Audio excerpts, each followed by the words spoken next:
Aroma kopi hitam yang baru diseduh menguar di ruang kerja Arini, berpadu dengan tumpukan laporan keuangan bulanan perusahaan. Jam dinding baru menunjukkan pukul 2 siang ketika ponsel di atas meja kayu jati itu bergetar hebat. Layarnya menyala, menampilkan nama kontak, suamiku, Baskara. Arini mengira Baskara menelepon untuk meminta maaf karena membatalkan janji makan siang mereka. Lagi, untuk ketiga kalinya minggu ini dengan alasan rapat investor. Namun, begitu tombol hijau digeser, suara di seberang telepon adalah suara panik seorang pria asing. Halo? Apakah ini Ibu Arini? Istri dari Bapak Baskara Yuda? Ingin mengabarkan bahwa mobil suami ibu mengalami kecelakaan tunggal di tol lingkar luar 30 menit lalu. Saat ini korban berada di rumah sakit Medika Utama dalam kondisi tidak sadarkan diri. Pena di tangan Arini terlepas, mengetuk lantai marmer dengan bunyi klik yang menggema. Tanpa membuang waktu untuk menangis, insting bertahan hidup Arini langsung mengambil alih. Ia menyambar tas tangan, mengunci laci meja, dan melangkah lebar keluar kantor. Sat-set. Baginya, kepanikan tidak akan menyelesaikan masalah. Sepanjang perjalanan membelah kemacetan kota, pikiran Arini berputar cepat. Ada yang mengganjal di hatinya. Mengapa Baskara berada di tol lingkar luar? Rute itu berlawanan arah dengan lokasi pertemuan bisnis yang suaminya sebutkan tadi pagi. Sesampainya di IGD Rumah Sakit Medika Utama, Arini melihat Baskara terbaring dengan perban melingkari kepalanya. Beberapa goresan luka tampak di wajahnya, namun secara keseluruhan fisiknya utuh. Tidak ada cedera masif yang biasa terjadi pada korban kecelakaan tol. Seorang dokter muda dengan papan jalan di tangannya berjalan mendekat. Name tag di dadanya tertulis Dr. Rian. Ibu Arini, tanya dokter itu dengan ekspresi prihatin yang berlebihan. Iya, Dok. Bagaimana keadaan suami saya? Tanya Arini, menatap lurus ke dalam mata dokter tersebut. Sebagai pengusaha, Arini menangkap keanehan dari cara dokter itu menghindari kontak mata langsung. Dokter Rian berdeham kecil sebelum berbicara. Secara fisik, Pak Baskara beruntung. Namun, benturan keras di kepala menyebabkan komplikasi serius. Pak Baskara mengalami retrograde amnesia. Arini mengernyitkan alisnya. Hilang ingatan? Benar, Ibu. Pak Baskara kehilangan memori tentang 5 tahun terakhir dalam hidupnya. Beliau tidak mengingat pernikahan Anda berdua yang terjadi 5 tahun lalu. Bagi Pak Baskara saat ini, waktu seolah berhenti di masa ketika dia masih lajang dan baru merintis karir. Mendengar vonis itu, Arini tidak histeris. Ia justru terdiam, mencerna setiap kata. 5 tahun? Waktu yang sangat spesifik. 5 tahun lalu adalah saat di mana Arini menginvestasikan seluruh tabungan keluarganya untuk mendirikan perusahaan periklanan yang sekarang dipimpin Baskara. Mengapa suaminya mendadak melupakan tepat pada garis waktu di mana Arini masuk dan mengubah hidupnya dari pria biasa menjadi pengusaha sukses? Sebelum Arini sempat bertanya lebih lanjut, pintu ruang rawat terbuka kasar. Mas Baskara? Di mana Mas Baskara? Sesosok wanita muda berambut panjang masuk dengan napas memburu. Namanya Tias, staf pemasaran junior yang baru bekerja di perusahaan Baskara sekitar 6 bulan lalu. Tias, kenapa kamu ada di sini? Tanya Arini dingin. Tias mengabaikan Arini dan langsung menghambur ke sisi berangkar Baskara. Mas Baskara, aku takut sekali waktu dengar kamu kecelakaan. Tangis Tias pecah dengan dramatis. Arini memperhatikan reaksi suaminya. Baskara, yang sejak tadi menatap Arini dengan pandangan kosong dan ketakutan seolah melihat orang asing, tiba-tiba berubah drastis saat melihat Tias. Mata Baskara berbinar lega. Tubuhnya yang tegang seketika merileks. Lebih mengejutkan lagi, Baskara dengan refleks yang cepat langsung menggenggam erat tangan Tias. Ia menarik tubuh wanita muda itu ke dalam pelukannya, mengelus rambut Tias dengan gerakan protektif. Tias, syukurlah kamu datang, bisik Baskara emosional. Aku bingung sekali di sini. Aku tidak tahu tempat apa ini. Arini membeku di posisinya. Matanya menyipit tajam. Pemandangan ini sama sekali tidak sinkron dengan penjelasan medis dokter. Jika Baskara melupakan 5 tahun terakhir hidupnya, artinya ingatan Baskara mentok di tahun 2021. Sementara Tias baru masuk ke kehidupan mereka di akhir tahun 2025. Bagaimana mungkin seorang pria yang amnesia 5 tahun bisa mengenali dan memeluk erat seorang wanita yang baru dikenalnya beberapa bulan lalu? Baskara kemudian mendongak, menatap Arini dengan pandangan penuh permusuhan. Ia mengeratkan pelukannya pada pinggang Tias. "Dia siapa, Tias?" tanya Baskara dengan nada ketakutan yang dibuat-buat. "Dokter bilang dia istriku, tapi aku tidak kenal dia. Aku tidak punya istri seperti dia. Yang kuingat, aku hanya mencintaimu, Tias. Tolong suruh dia pergi." Tias menatap Arini dari balik bahu Baskara. Selama sepersekian detik, ketika wajahnya tidak terlihat oleh Baskara, Tias menarik sudut bibirnya, membentuk senyuman tipis yang syarat akan ejekan dan kemenangan. Air matanya seolah langsung mengering, digantikan kilat kepuasan yang sinis. "Sabar ya, Mas. Jangan banyak pikiran dulu," bujuk Tias dengan suara selembut sutra. Arini tidak membalas provokasi itu dengan makian. Kepalanya terlalu cerdas untuk merendahkan diri dalam drama fisik yang memalukan. Namun, di dalam dadanya, sekeping fuzel teka-teki mulai menyatu. Amnesia ini terlalu rapi. Reaksi Baskara terlalu teatrikal. Dan kehadiran Tias yang begitu instan di rumah sakit memperjelas satu hal. Intuisi Arini berdering keras, memancarkan sinyal merah. Ini bukan sekadar kecelakaan medis biasa. Ini adalah sebuah awal dari konspirasi yang dirancang dengan sengaja untuk mendepaknya. Baskara sedang bermain peran, dan Arini baru saja mendapatkan tiket barisan terdepan untuk menonton kehancuran suaminya sendiri. Rumah mewah bergaya minimalis modern itu terasa begitu sunyi saat roda mobil Arini berhenti di depan garasi. Hanya butuh waktu 3 hari bagi Baskara untuk menyelesaikan administrasi rumah sakit dan bersikeras minta pulang. Sepanjang perjalanan, suaminya itu terus menolak duduk di samping Arini. Ia memilih duduk di kursi belakang, meletakkan jarak sejauh mungkin seolah Arini adalah orang asing yang berbahaya. Namun, kejutan sebenarnya baru dimulai ketika pintu depan rumah diketuk sore harinya. Arini yang sedang menyeduh teh di dapur berjalan ke ruang tamu, hanya untuk menemukan Baskara sudah membukakan pintu.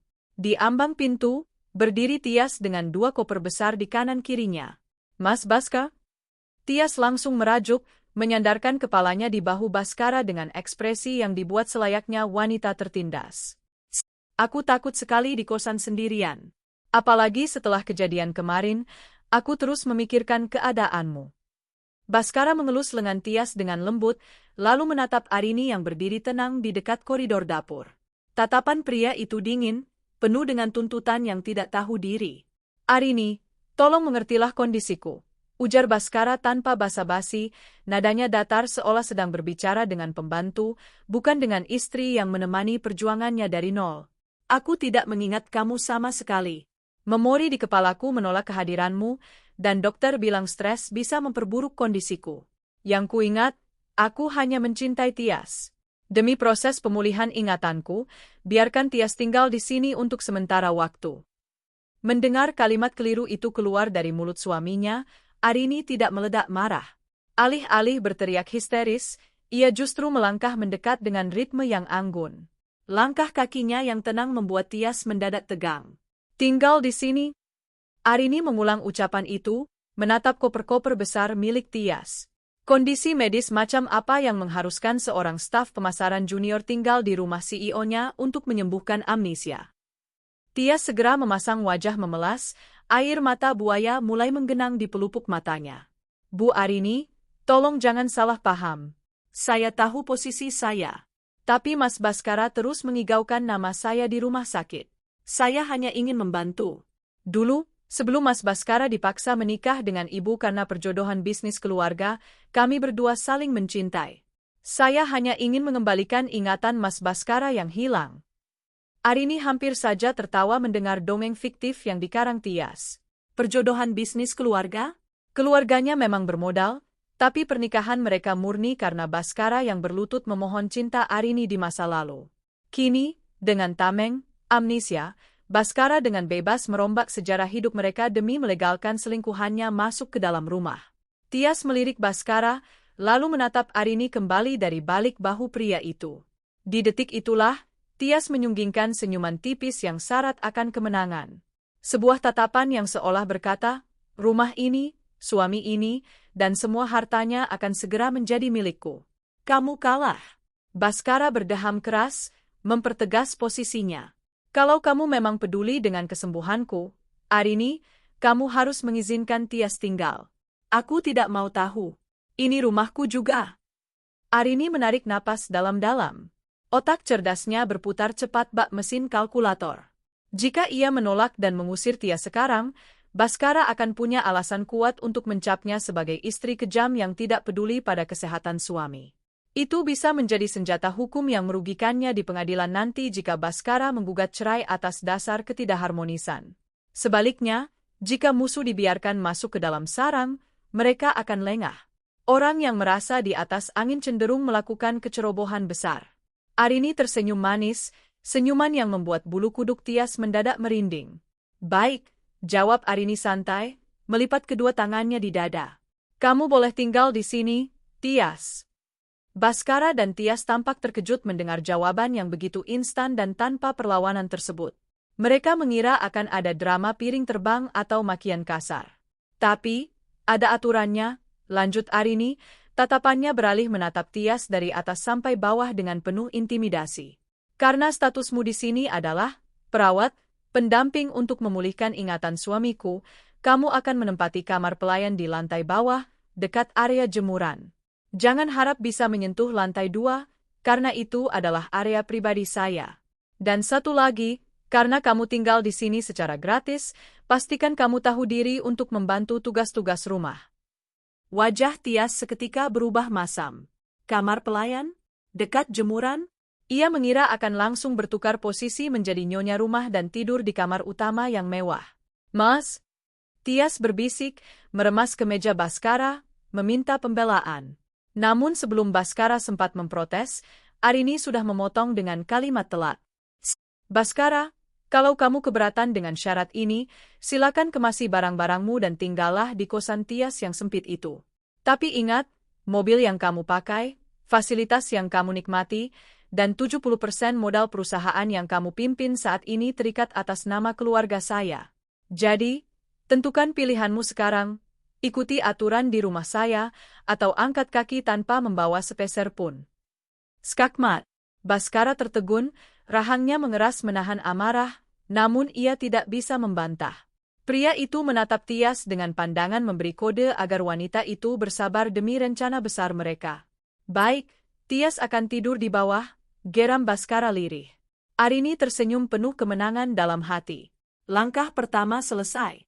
Ia telah membiarkan para tikus masuk ke dalam perangkap yang sengaja ia bentangkan. Sekarang, saatnya beralih ke langkah berikutnya. Mengumpulkan bukti otentik untuk menghancurkan sandiwara mereka berkeping-keping. Satset, tanpa berlama-lama dalam kesedihan. Malam pertama setelah Tias menginjakkan kaki di rumah itu terasa begitu mencekam bagi siapa saja yang tidak memiliki mental sekuat baja. Namun bagi Arini, ini adalah awal dari permainan catur yang sesungguhnya. Dari balik jendela kamar utamanya di lantai 2, ia sempat melihat Tias yang menyeret kopernya ke area belakang dengan wajah bersungut-sungut, sementara Baskara hanya bisa menatap selingkuhannya dari kejauhan dengan pandangan frustrasi. Arini membalikkan tubuh, lalu melangkah menuju ruang kerja pribadinya yang terletak di sudut lantai 2. Ruangan itu adalah area steril yang dilengkapi dengan kunci pemindai sidik jari, hanya Arini yang bisa masuk. Satset, tanpa membuang waktu 1 detik pun untuk meratapi pengkhianatan suaminya, Arini duduk di balik meja kerja dan menyalakan laptopnya. Ia membuka laci rahasia yang terkunci, mengambil sebuah kartu nama berwarna hitam legam dengan logo kapak kecil berwarna perak di pojoknya.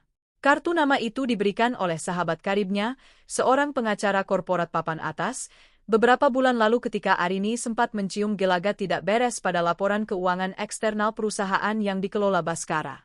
Di kartu nama itu tertulis sebuah nama singkat, Bramantio, konsultan investigasi swasta.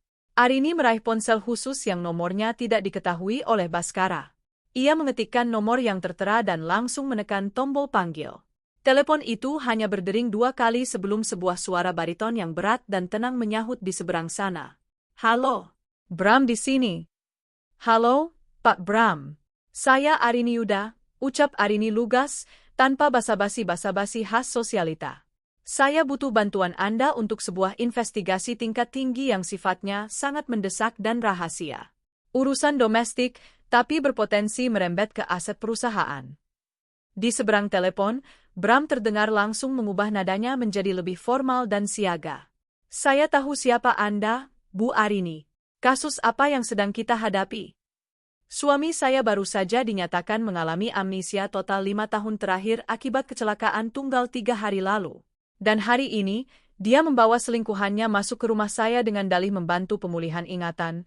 Jelas Arini dengan nada suara yang begitu stabil, seolah ia sedang menceritakan masalah bisnis orang lain, bukan masalah rumah tangguhnya sendiri. Tapi insting saya mengatakan, amnesia ini terlalu teatrikal.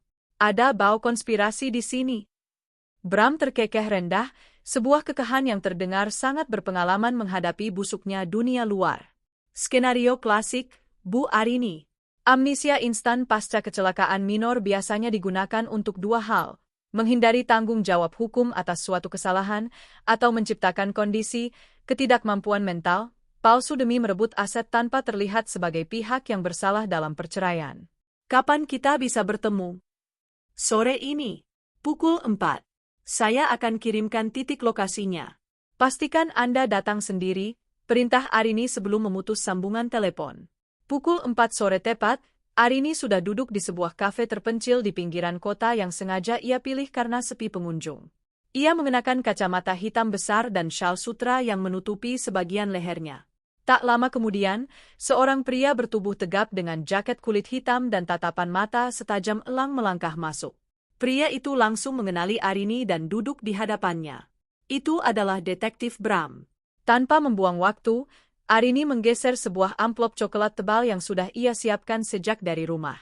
Di dalam itu ada foto Baskara, foto Tias, detail plat nomor mobil yang dipakai saat kecelakaan, dan nama rumah sakit tempatnya dirawat kemarin, ujar Arini mengawali pembicaraan. Saya ingin Anda mencari tahu 3 hal. Pertama, apakah kecelakaan itu benar-benar murni atau rekayasa?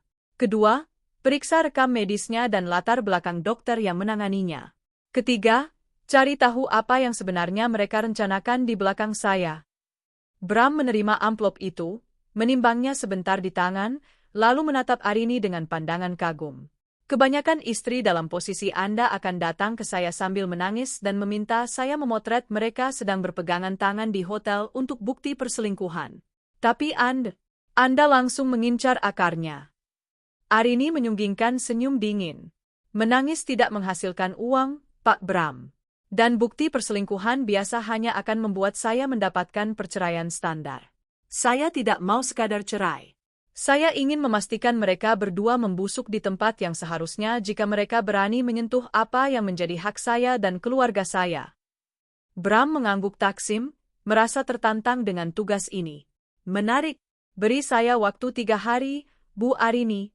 Tim saya akan bergerak satset di lapangan. Saya akan menyadap komunikasi mereka, melacak aliran dana tersembunyi, dan memeriksa keabsahan dokumen medis suami Anda. Lakukan dengan rapi.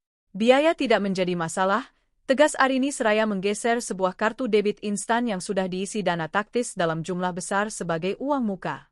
Setelah kesepakatan kafe itu selesai, Arini kembali ke mobilnya dengan perasaan yang jauh lebih tenang. Langkah pertamanya untuk menyewa detektif swasta sudah berjalan sesuai rencana. Baskara dan Tias mengira mereka sedang berhadapan dengan istri yang lemah dan kebingungan, padahal mereka sedang berjalan masuk ke dalam jaring laba-laba yang siap menjerat mereka kapan saja. Permainan baru saja dimulai. Suasana rumah mewah itu mendadak berubah menjadi panggung teater murahan sejak Tias menetap di kamar bawah. Alih-alih sadar diri dengan posisinya yang hanya diberi izin sebagai perawat pendamping, wanita itu mulai berani menampakkan batang hidungnya di area utama rumah. Puncaknya terjadi pada malam kedua, saat jam makan malam tiba. Arini turun dari lantai 2 dengan langkah anggun, mengenakan gaun rumah berbahan sutra yang elegan. Begitu menginjakkan kaki di ruang makan, pemandangan menggelikan langsung menyambut matanya. Tias sudah duduk di salah satu kursi, mengenakan celemek masak di atas baju ketatnya, sementara Baskara duduk di kepala meja dengan wajah yang dibuat selayaknya pria sakit yang butuh perhatian. Di atas meja, sudah tersaji mangkuk besar berisi sup ayam yang mengepulkan uap panas. Mas Baskara, ayo dicipin supnya. Ini aku sengaja masakin sup ayam kampung kesukaan Mas, biar badannya cepat fit dan ingatannya cepat pulih, Manja Tias dengan suara yang dibuat selembut mungkin, sengaja dikeraskan agar terdengar oleh Arini yang baru masuk. Baskara tersenyum manis, sebuah senyuman yang sudah lama tidak ia berikan pada Arini. Terima kasih ya, Tias. Kamu memang yang paling tahu apa yang kubutuhkan. Berbeda dengan orang lain yang cuma bisa menuntut, sindir Baskara sambil melirik sinis ke arah Arini yang baru saja menarik kursi di seberang mereka. Arini tidak membalas sindiran itu. Dengan tenang, ia menuangkan air putih ke gelasnya, lalu meraih pisau dan garpu untuk memotong bistik daging yang sengaja ia pesan dari restoran bintang 5 untuk dirinya sendiri. Ia membiarkan drama suap-menyuap di depannya berlangsung selama beberapa suap. Buka mulutnya, Mas, ucap Tias manis, mengarahkan sendok berisi kuah sup ke mulut Baskara. Baskara menerimanya dengan lahap, mengangguk-angguk seolah makanan itu adalah masakan ternak di dunia. Arini meletakkan garpunya perlahan, memicu bunyi denting halus yang entah mengapa langsung membuat atmosfer di meja makan mendingin. Ia menatap Baskara dengan tatapan menilai, seolah sedang memperhatikan seonggok barang imitasi. Luar biasa, cetus Arini tiba-tiba, memecah keheningan. Saya tidak tahu kalau amnesia retrograde bisa mengubah struktur biologis dan DNA seseorang. Gerakan tangan Tias yang hendak menyuapi Baskara lagi seketika terhenti. Baskara mengernyitkan dahi, menatap Arini dengan ketus. Apa maksudmu, Arini? Jangan mulai bikin keributan di meja makannya. Aku sedang sakit. Arini menyunggingkan senyum tipis yang penuh teka-teki. Saya tidak bikin keributan, Baskara. Saya hanya kagum. Setahu saya, selama 5 tahun kita menikah, kamu itu memiliki alergi akut terhadap MSG dan kaldu ayam kemasan dosis tinggi. Kalau kamu makan itu sedikit saja, tenggorokanmu akan langsung gatal dan wajahmu bentol-bentol kemerahan dalam waktu 10 menit. Wajah Baskara seketika memucat. Sendok di tangan Tias bergetar halus. Tapi malam ini, lanjut Arini, matanya menatap tajam ke arah mangkuk sup yang penuh dengan penyedap rasa instan itu, kamu sudah menelan 3 suap besar sup buatan Tias tanpa bereaksi apa-apa. Jadi, apakah amnesiamu ini begitu hebat sampai-sampai bisa menyembuhkan alergi bawaan lahirmu, Mas? Baskara tersedak seketika. Ia terbatuk-batuk kecil, memegang lehernya dengan ekspresi kikuk yang luar biasa. Ia baru ingat detail kecil itu, detail yang sengaja ia lupakan karena terlalu fokus berakting amnesia. Sial, batin Baskara merutuk. Ia hampir saja membongkar kedotnya sendiri karena terlalu menikmati peran disuapi selingkuhannya. Tias yang panik langsung membela, ini saya tidak pakai MSG kok, Bu Arini. Ini murni kaldu alami. Oh ya? Arini mengangkat sebelah alisnya, menunjuk ke arah tempat sampah kecil di sudut dapur bersih yang pintunya terbuka. Di sana, terlihat jelas bungkus penyedap rasa instan warna merah yang menyembul keluar. Lain kali kalau mau berbohong, pastikan barang buktinya dihancurkan dulu, Tias. Kamu bekerja di divisi pemasaran perusahaan saya, kan? Saya tidak tahu kalau standar ketelitianmu serendah ini di luar kantor. Kalimat sarkas itu telak menghantam mental Tias. Wanita muda itu menunduk dengan wajah memerah menahan malu dan geram. Baskara yang berusaha menyelamatkan situasi langsung meletakkan sendoknya dengan kasar ke atas meja. Cukup, Arini. Kamu sengaja kan memojokkan Tias? Aku tidak ingat soal alergi itu.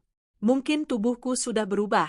Lagi pula, Tias berniat baik memasak untukku, tidak seperti kamu yang cuma bisa beli makanan jadi. Arini berdiri dari kursinya, merapikan gaun sutranya dengan gerakan yang sangat tenang tanpa emosi sedikitpun. Silakan habiskan supnya kalau begitu, Baskara.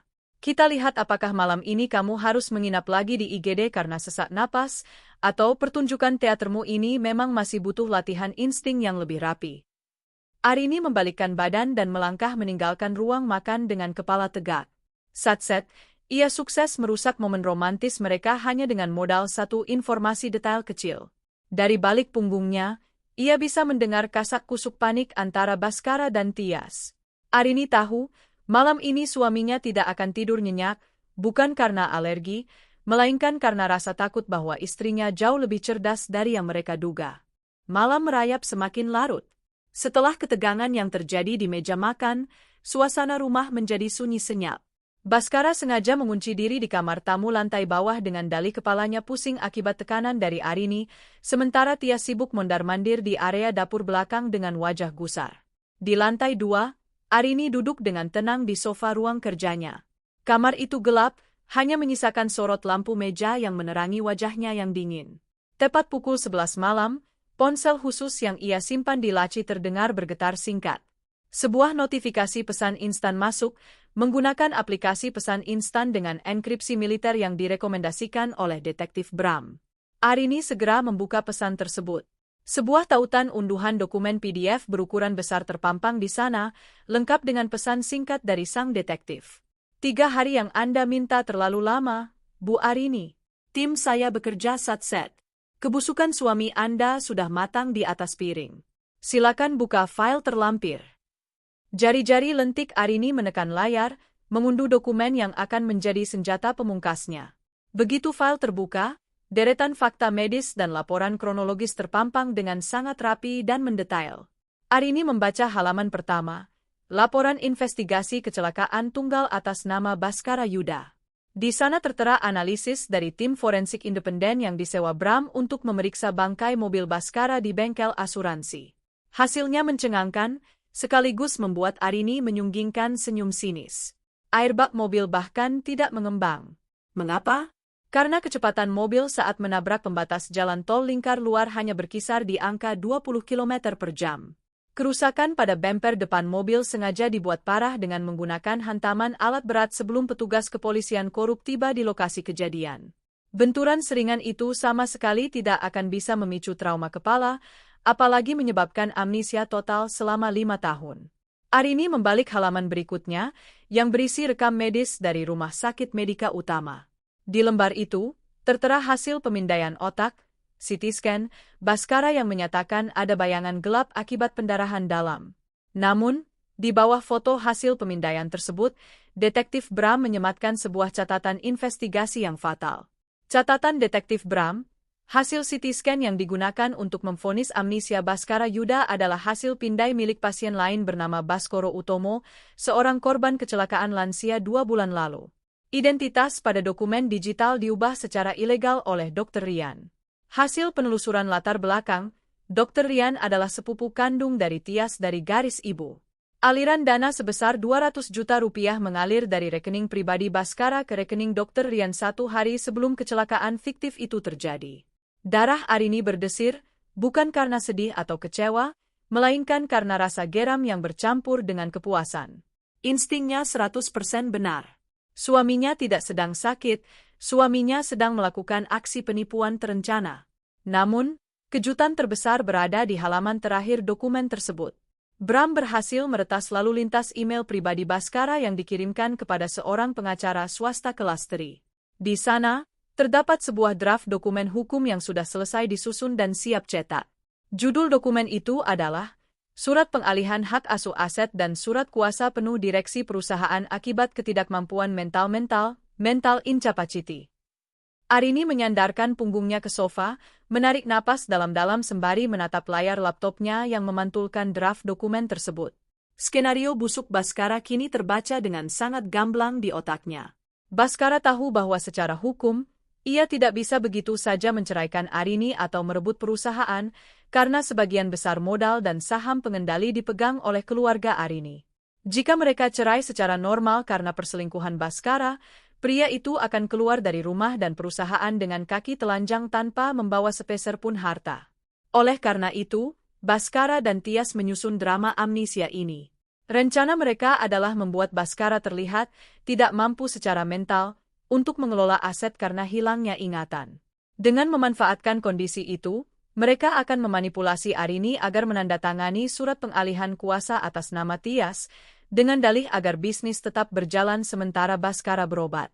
Begitu tanda tangan Arini didapatkan dan seluruh aset berpindah tangan ke bawah kendali Tias, Baskara akan mendadak sembuh, lalu menceraikan Arini dan mendepaknya dari rumah serta perusahaan miliknya sendiri. Jadi, kamu mau mendepakku tanpa membawa sepeser pun harta dengan dalih amnesia, Baskara, gumam Arini lirih di tengah kegelapan ruangan. Suaranya terdengar sangat tenang, namun syarat akan ancaman yang mematikan. Kamu mengira istrimu ini adalah wanita bodoh yang bisa ditakut-takuti dengan istilah medis palsu. Arini menutup laptopnya dengan bunyi klik yang tegas. Ia tidak akan langsung melabrak mereka besok pagi. Itu terlalu cepat dan kurang dramatis. Sebagai seorang wanita cerdas yang terbiasa memimpin negosiasi bisnis bernilai miliaran, Arini tahu betul cara terbaik untuk menghancurkan musuh.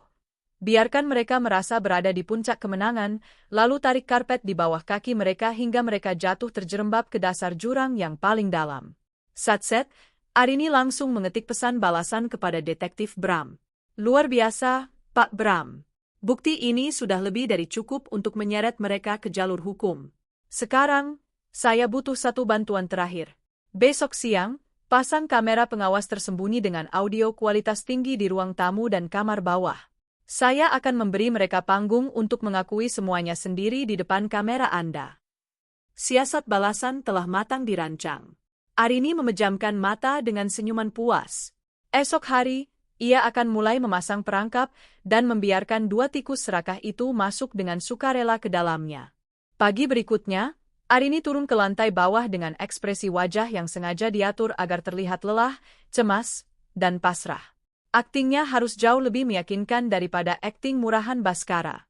Di ruang tengah, ia melihat Baskara sedang duduk di sofa sembari memijat pelipisnya, sedangkan Tias berdiri di dekatnya dengan wajah yang dibuat seolah penuh keprihatinan. Ada apa, Baskara? Kepalamu masih sakit? Tanya Arini, mendekat dengan nada suara yang melembut, seolah ia mulai luluh dan mengkhawatirkan kondisi suaminya. Baskara mendongak, agak terkejut dengan perubahan sikap Arini yang tiba-tiba melunak setelah konfrontasi tajam di meja makan semalam. Iya, Arini. Kepalaku rasanya mau pecah kalau dipaksa mengingat pekerjaan di kantor. Dokter Rian bilang aku benar-benar belum bisa memikirkan urusan perusahaan. Tias segera menyambar kesempatan itu. Benar, Bu Arini. Mas Baskara butuh ketenangan total. Kalau dipaksa memikirkan saham, direksi, dan rapat, saya takut kondisinya makin parah. Arini menghela napas panjang, memasang guratan wajah penuh beban berat di dahinya. Ya sudah kalau begitu, kesehatan Baskara memang yang paling utama. Kebetulan sekali, saya baru saja mendapat telepon dari tim operasional di Surabaya. Ada masalah audit krusial yang menuntut kehadiran saya secara langsung. Saya harus berangkat siang ini juga. Mendengar kata Surabaya dan berangkat siang ini, Arini menangkap kilatan binar bahagia yang melintas cepat di mata Baskara dan Tias. Mereka berusaha keras menahan senyum kemenangan yang hampir lolos. Kamu harus keluar kota, Arini? Tanya Baskara, memasukkan nada bicara yang terdengar ragu. Berapa lama? Mungkin 2 atau 3 hari, Mas. Urusannya cukup rumit, jawab Arini, sengaja memanggil Baskara dengan sebutan, Mas. Sebuah panggilan sayang yang sudah beberapa hari ini ia tanggalkan. Aku titip rumah ya. Tias, tolong jaga suamiku baik-baik selama aku tidak ada. Tentu saja, Bu Arini. Itu sudah menjadi kewajiban saya, sahut Tias dengan nada sesopan mungkin, meski di dalam hatinya ia sudah bersorak kegirangan. Dasar istri bodoh, menyerahkan domba di kandang serigala, batin Tias mencemooh. Pukul 1 siang, sebuah taksi online pesanan Arini tiba di depan gerbang. Baskara dan Tias mengantar Arini sampai ke teras. Dengan wajah penuh kepasrahan, Arini berpamitan dan masuk ke dalam mobil. Begitu taksi itu bergerak menjauh membelah jalanan kompleks, Arini melihat dari kaca spion tengah bagaimana Baskara langsung merangkul pinggang Tias dengan mesra, tertawa lepas tanpa beban seolah-olah beban amnesianya menguap bersama kepergian istrinya. Arini menyunggingkan senyum dingin di dalam taksi. Satset, ia membuka ponsel khususnya dan mengirimkan pesan singkat kepada Detektif Bram. Saya sudah keluar dari rumah. Target mengira saya pergi ke Surabaya. Tim Anda bisa bergerak sekarang. Taksi yang ditumpangi Arini sebenarnya tidak menuju ke bandara. Mobil itu hanya berputar arah menuju sebuah hotel butik mewah yang terletak hanya 2 km dari kompleks perumahannya. Arini memesan kamar suite di lantai atas yang tenang. Di sanalah ia akan memantau seluruh jalannya pertunjukan. Sementara itu, di rumah Arini, sebuah mobil box bertuliskan layanan servis AC berhenti di depan pagar. 2 orang pria bertopi dan berseragam mekanik turun membawa tangga dan kotak peralatan. Mereka adalah tim ahli dari Detektif Bram. Dengan dalih perintah dari Arini sebelum berangkat keluar kota untuk merawat sistem pendingin ruangan yang mulai rusak, para mekanik gadungan itu dengan mudah mendapatkan akses masuk dari Baskara yang sedang asyik bersantai.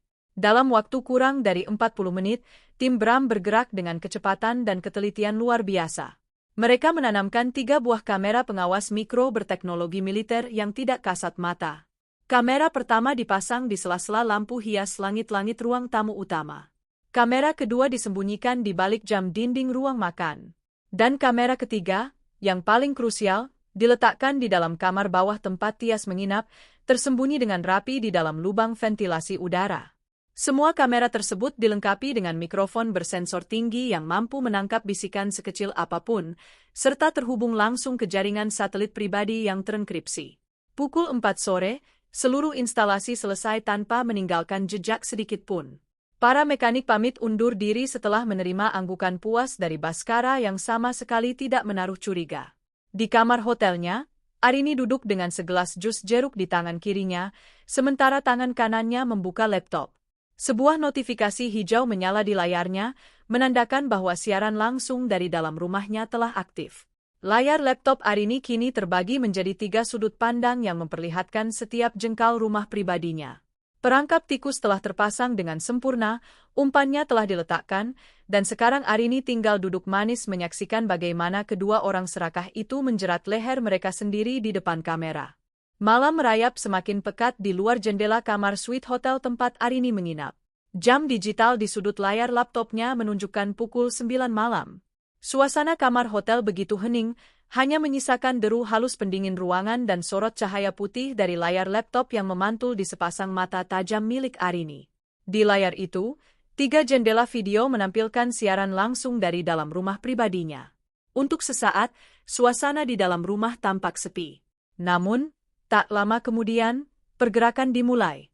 Jendela video yang mengarah ke kamar bawah, kamar pelayan yang ditempati Tias, menunjukkan aktivitas. Arini membesarkan volume audio laptopnya dan memasang earphone. Satset, ia menekan tombol rekam pada sistem penyimpanan awan milik detektif Bram. Pertunjukan utama yang ia tunggu-tunggu akhirnya dimulai. Di dalam layar, Baskara tampak melangkah masuk ke dalam kamar Tias tanpa mengetuk pintu. Begitu pintu ditutup dan dikunci dari dalam, perubahan drastis terjadi pada tubuh pria itu. Tidak ada lagi sisa-sisa langkah gontai, tubuh lemas, atau tatapan mata bingung layaknya seorang pasien yang menderita trauma kepala berat. Baskara berjalan dengan tegap, meregangkan otot-otot lehernya, lalu mengempaskan tubuhnya ke atas kasur busa tipis dengan helaan napas lega yang luar biasa panjang. Gila, amnesia ini benar-benar melelahkan sekali, sayang, keluh Baskara dengan suara baritonnya yang normal dan bertenaga. Ia memijat lehernya sendiri. Aku harus terus-menerus berakting bingung, memasang muka bodoh, dan menahan diri untuk tidak memaki wanita sialan itu setiap kali dia menyindirku. Tias yang sedang duduk di depan cermin rias kecil langsung membalikkan badan. Wanita itu tertawa renyah, sebuah tawa lepas penuh kelicikan yang belum pernah ia tunjukkan di depan Arini. Ia bangkit dari kursi, melangkah mendekat, lalu duduk di sisi kasur sambil mengusap pundak Baskara dengan mesra. Sabar, Mas. Pengorbanan kita tinggal sedikit lagi, sahut Tias sambil membelai rambut Baskara. Lagi pula, aktingmu di depan Arini tadi siang itu bagus sekali. Dia benar-benar percaya kalau kamu sakit dan dengan bodohnya malah pergi ke Surabaya meninggalkan kita berdua di sini. Baskara terkekeh, menarik pinggang Tias ke dalam pelukannya. Dia memang sok cerdas, tapi aslinya naif. Dia mengira posisinya sebagai istri sah di atas angin, padahal dia sendiri yang membuka jalan bagi kita. Omong-omong, bagaimana perkembangan dari pengacaramu? Tias tersenyum lebar, matanya berbinar serakah. Ia meraih tas tangannya yang tergeletak di atas meja, mengeluarkan seberkas dokumen tebal, lalu menunjukkannya kepada Baskara. Semua sudah beres, Mas. Dr. Rian sudah menandatangani surat keterangan medis palsu yang menyatakan bahwa ingatanmu mengalami kerusakan permanen dan kamu tidak cakap secara mental untuk mengambil keputusan hukum atau bisnis. Jelas Tias sembari membuka lembar demi lembar dokumen tersebut di depan kamera tersembunyi, membuat lensanya menangkap detail draft itu dengan sangat jelas. Pengacaraku juga sudah menyusun draft pengalihan aset dan hak kuasa penuh direksi. Skenarionya, begitu si bodoh Arini itu pulang dari Surabaya, kita akan menekannya secara psikologis. Kita bilang padanya bahwa demi menyelamatkan perusahaan dari kebangkrutan karena kamu sakit, dia harus menandatangani surat kuasa ini agar aku yang mengelola operasional sementara waktu, lanjut Tias dengan nada suara yang bersemangat. Baskara mengambil dokumen itu, membaca beberapa poin penting, lalu tersenyum puas. Bagus sekali. Begitu tanda tangan wanita itu mendarat di atas kertas ini, seluruh kendali saham dan aset perusahaan yang dia banggakan itu akan berpindah ke tanganmu. Secara legal, dia tidak akan punya kuasa lagi. Benar, Mas, timpal Tias sambil mengecup pipi Baskara. Dan setelah semua aset aman di bawah kendaliku, kamu tinggal mengajukan gugatan cerai dengan alasan ketidakcocokan karena amnesiamu, atau kita buat dia frustrasi sampai dia sendiri yang meminta cerai. Kita tendang dia dari rumah mewah ini tanpa membawa sepeser pun harta. Dia akan keluar dari sini dengan kaki telanjang. Baskara tertawa terbahak-bahak mendengar kalimat Tias. Ia mengeratkan pelukannya, seolah-olah semua harta milik keluarga Arini sudah resmi menjadi miliknya. Aku sudah tidak sabar melihat wajah hancurnya nanti.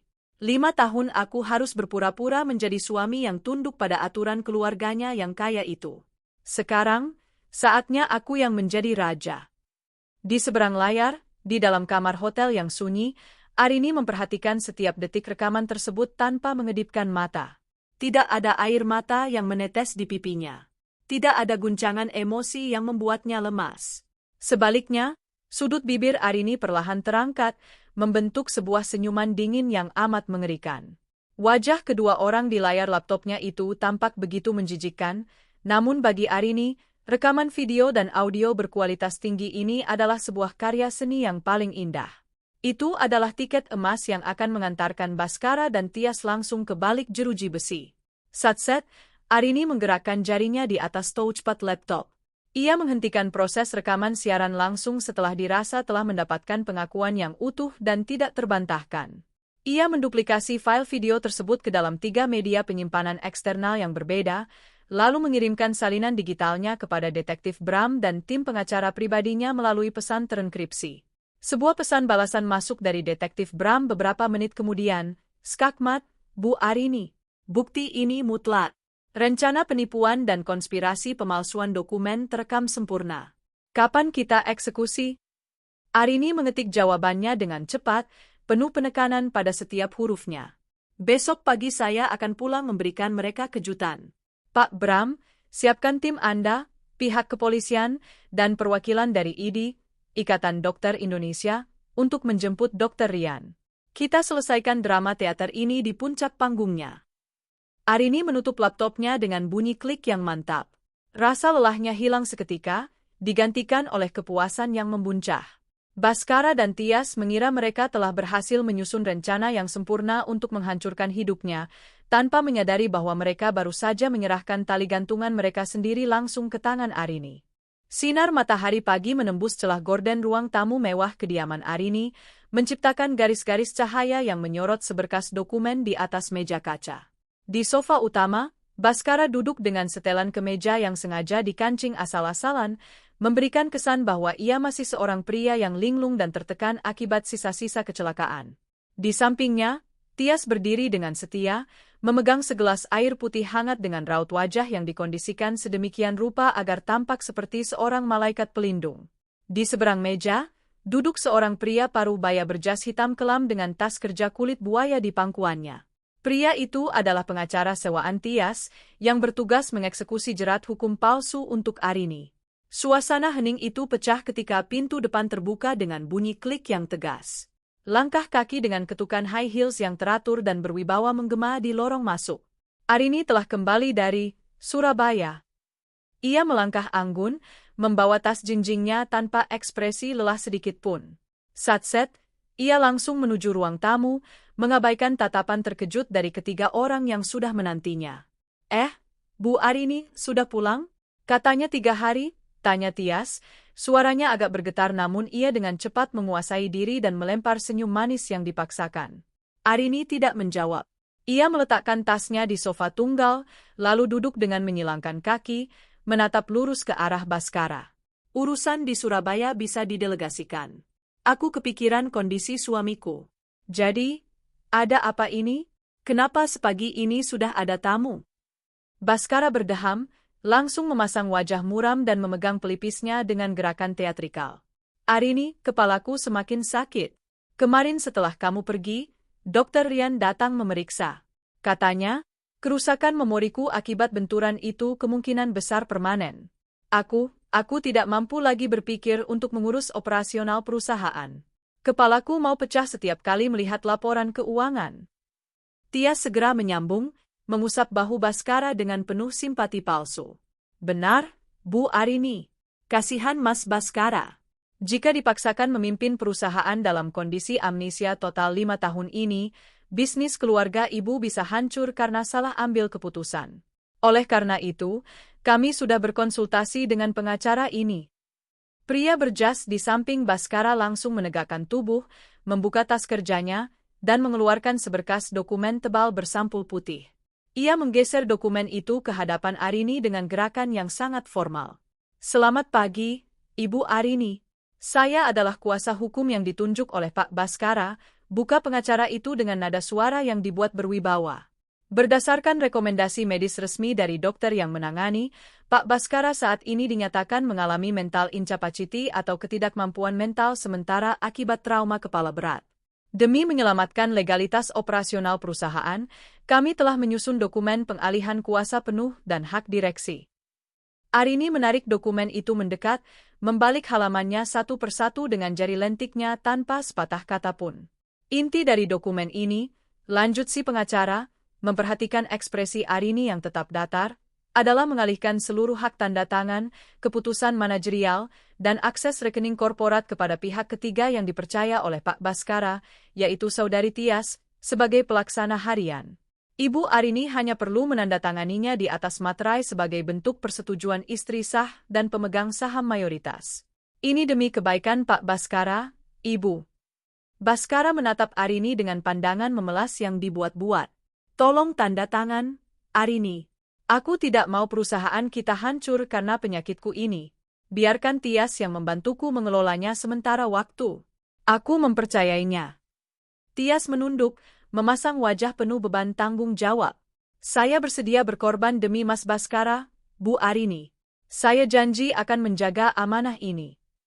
Arini berhenti membalik halaman. Ia menatap lekat-lekat dokumen di tangannya, lalu beralih menatap wajah Baskara, Tias, dan pengacara gadungan itu secara bergantian.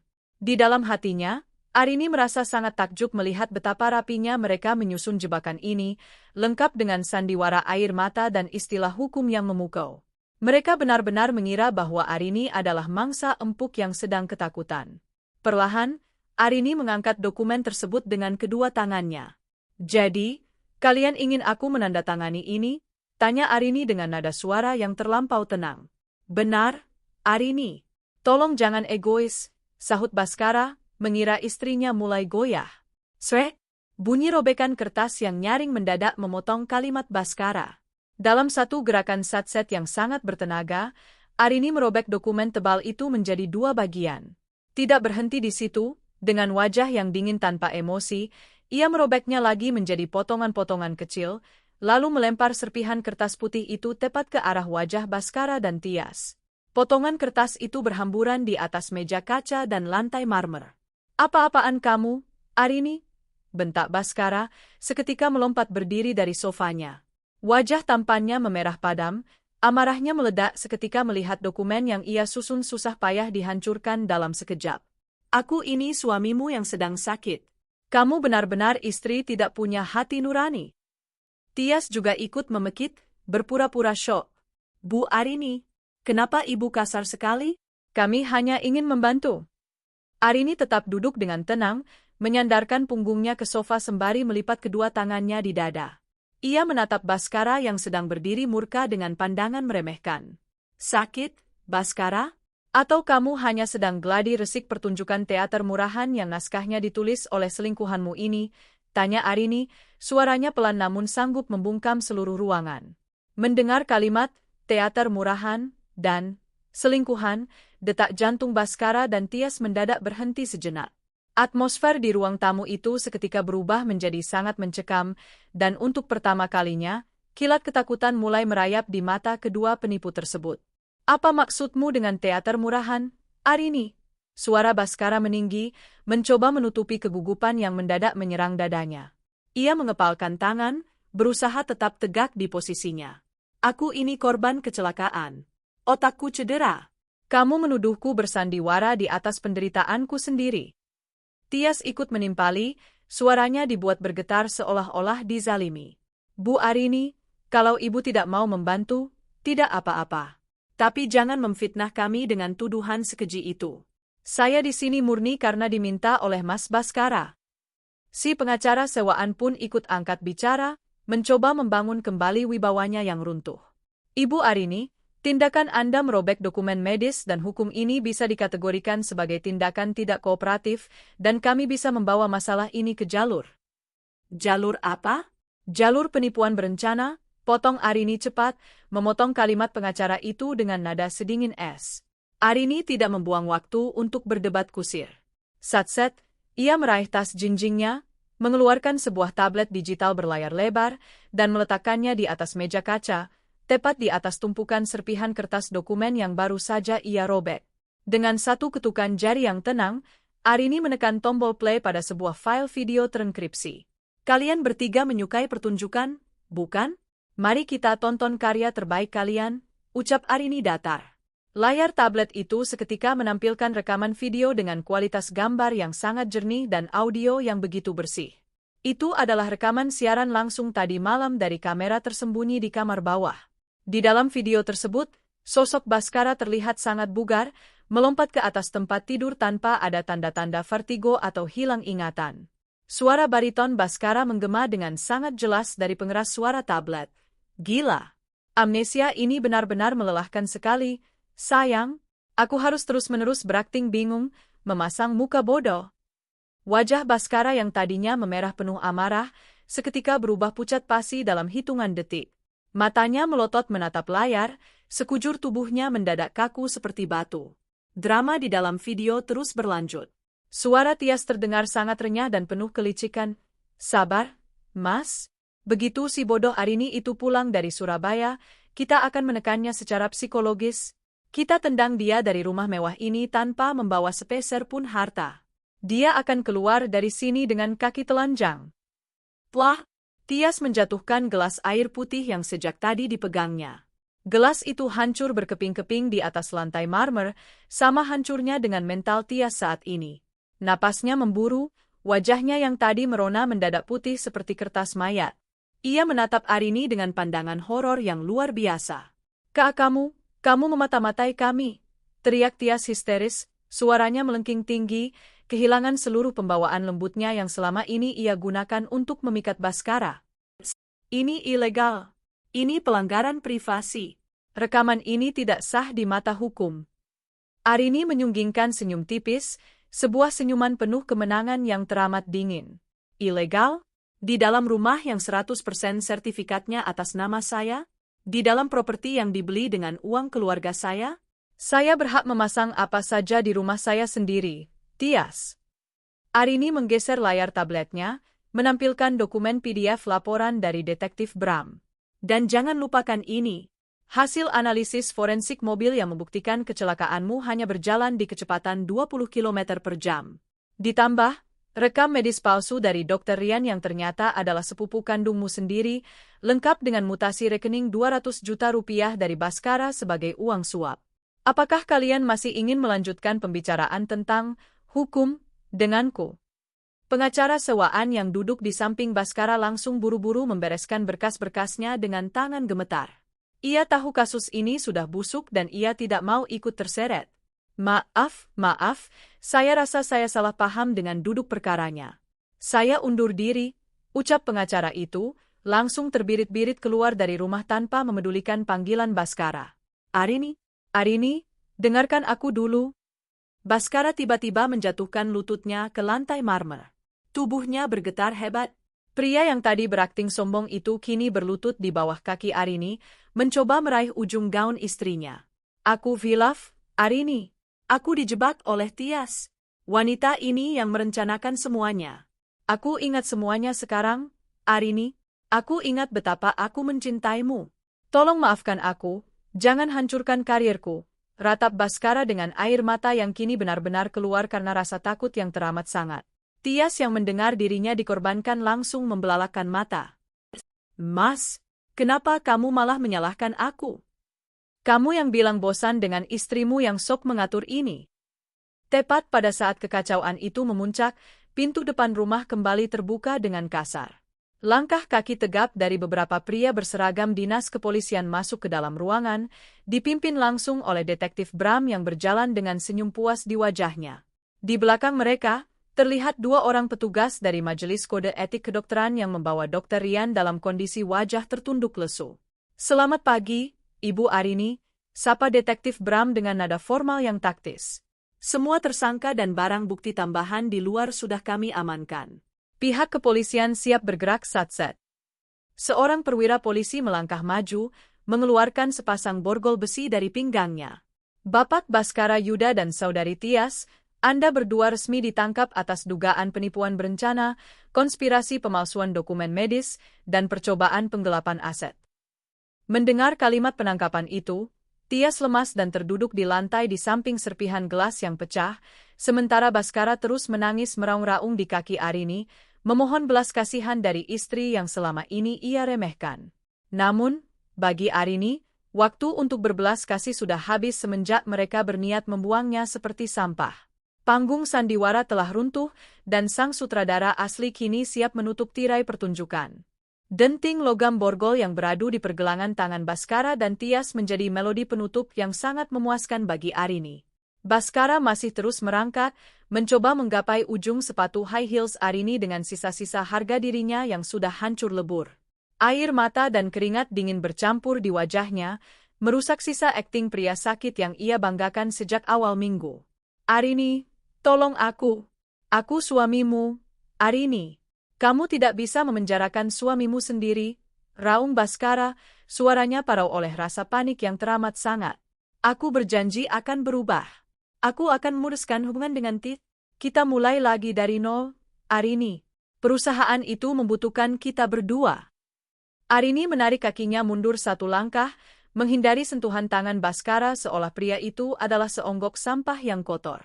Ia menatap suaminya dari atas dengan pandangan yang begitu dingin, tanpa ada setitik pun rasa iba atau kemarahan yang tersisa.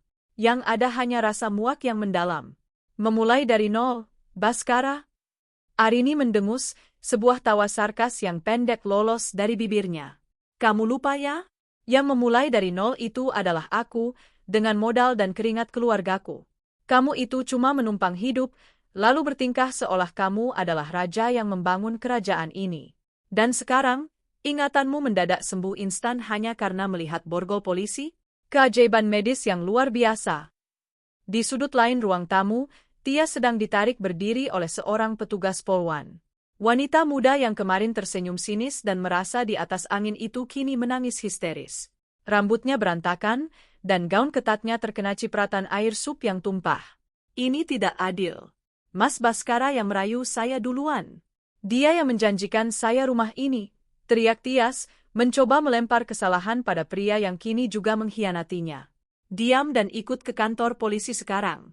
Anda punya waktu yang cukup untuk saling tuduh di depan penyidik nanti, potong petugas polisi dengan tegas, lalu menggiring kedua orang itu keluar dari ruang tamu secara paksa.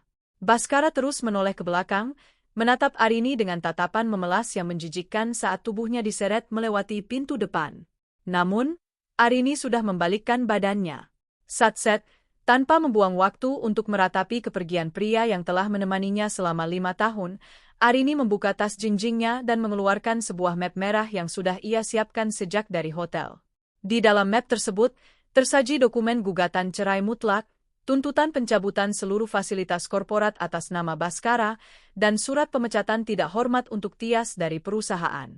Arini menyerahkan dokumen tersebut kepada pengacara pribadinya yang baru saja masuk bersama detektif Bram. Pastikan gugatan cerai ini diproses satset. Masukkan semua bukti rekaman kamera tersembunyi dan laporan penipuan medis ini ke Pengadilan Agama dan Pengadilan Negeri. Saya tidak mau proses ini bertele-tele. Bulan depan, saya ingin status saya sudah bersih dari nama pria itu. Baik, Bu Arini. Serahkan semuanya pada tim hukum kami. Posisi Anda mutlak tidak bisa diganggu-gugat, jawab pengacaranya dengan patuh. Detektif Bram melangkah maju, memberikan hormat kecil sebelum pamit. Tugas saya selesai di sini, Bu Arini. Senang bekerja sama dengan klien secerdas Anda. Anda tidak memberi mereka celah sedikit pun untuk bernapas. Terima kasih, Pak Bram.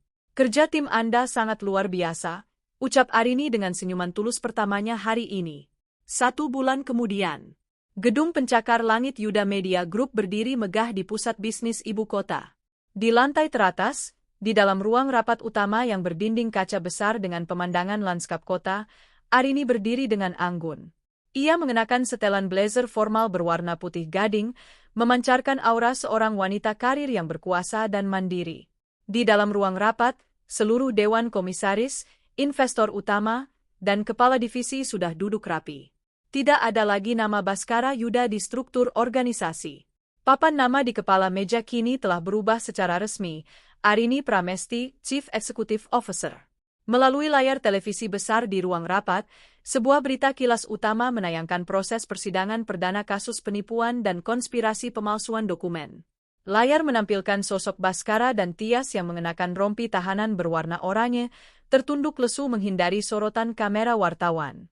Dr. Rian juga terlihat memakai rompi yang sama, dengan izin praktiknya yang telah resmi dicabut seumur hidup oleh Ikatan Dokter Indonesia.